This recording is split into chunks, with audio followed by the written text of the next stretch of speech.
నేనెప్పుడు దాకా చెప్పలేదు గానీ, నేను 'గేమ్ ఆఫ్ థ్రోన్స్‌కి' చాలా పెద్ద ఫ్యాన్‌ని. ఇప్పటికీ 'గేమ్ ఆఫ్ థ్రోన్స్' సీరీస్‌ని ఒక 4 టైమ్స్ అయినా రీక్యాప్ యేసుంటాను. మన ఛానల్‌లోని 'మార్వెల్', 'బెన్ 10' లాగా వాటిపైన కూడా వీడియోస్ చేసే కెపాసిటీ అయితే నాకు ఉంది. కానీ ఇప్పటిదాకా ఎందుకు చేయలేదు అంటే, మన ఛానల్‌లోని 'మార్వెల్', 'బెన్ 10' తేకడం లేదు. ఇంక ఈ 'గేమ్ ఆఫ్ థ్రోన్స్‌ని' దేకుతారా అని చెప్పి ఇప్పటిదాకా చేయలేదనమాట. బట్ ఈ వీడియోలోని ఈ కుర్చీలాటకు సంబంధించిన కొన్ని ఫ్యాక్ట్స్ గురించి అయితే డిస్కస్ చేద్దాం. ఫ్యాక్ట్స్ అయితే చాలా ఇంట్రెస్టింగ్‌గా ఉంటాయి. లాస్ట్ దాకా చూడండి. టాపిక్‌లోకి వెళ్ళే ముందు ప్లీజ్ మా ఛానల్‌ని సబ్స్క్రైబ్ చేసుకోండి.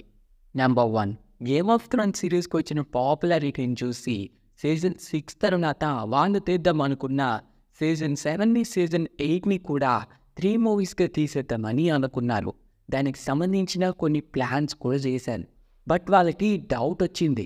ఇప్పటిదాకా వాళ్ళు టీవీ షోగా చూశారు కదా!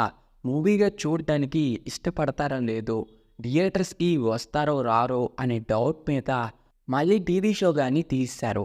నెంబర్ 2, ఈ 'గేమ్ ఆఫ్ థ్రోన్స్‌లోని ఐరన్ థ్రోన్ చుట్టూరు' అనే స్టోరీ అనేది ఉంటుంది. బుక్స్‌లో అయితే ఈ ఐరన్ థ్రోన్‌ని చాలామందికి సంబంధించిన వారియర్స్‌కి సంబంధించిన స్వార్డ్స్ తోటి క్రియేట్ చేశారు.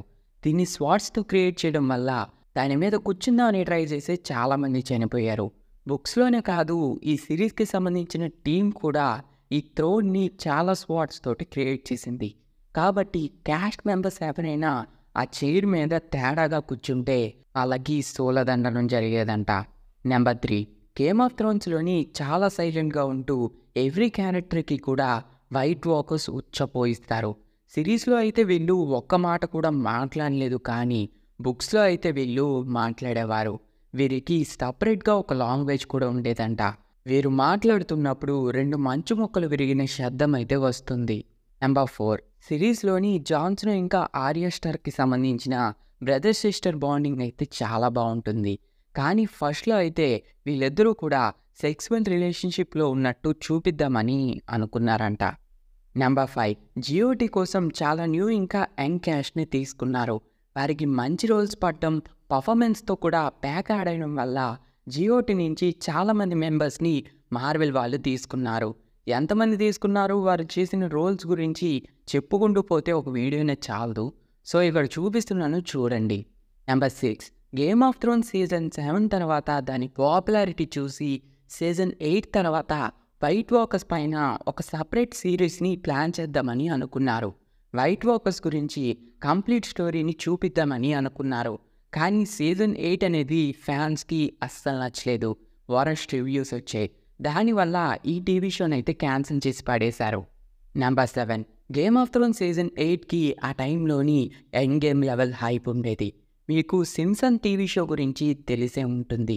ఈ టీవీ షోలోని కొన్ని క్యారెక్టర్స్‌ని యూజ్ చేసుకొని ఫ్యూచర్‌ని ప్రెడిక్ట్ చేస్తూ ఉంటారు.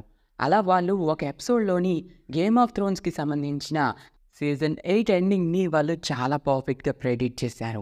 సో, ఇది 'గేమ్ ఆఫ్ థ్రోన్స్‌కి' సంబంధించిన కొన్ని ఇంట్రెస్టింగ్ ఫ్యాక్ట్స్. మీకు క్లియర్‌గా అర్థమైందని అనుకుంటున్నాను. ఫ్యూచర్‌లోని మన ఛానల్‌లో కూడా 'గేమ్ ఆఫ్ థ్రోన్స్' పైన చాలానే వీడియోస్ చేయాలి అని నాకైతే ఉంది. చెయ్యాలా వద్దా అని చెప్పి కామెంట్ చేయండి.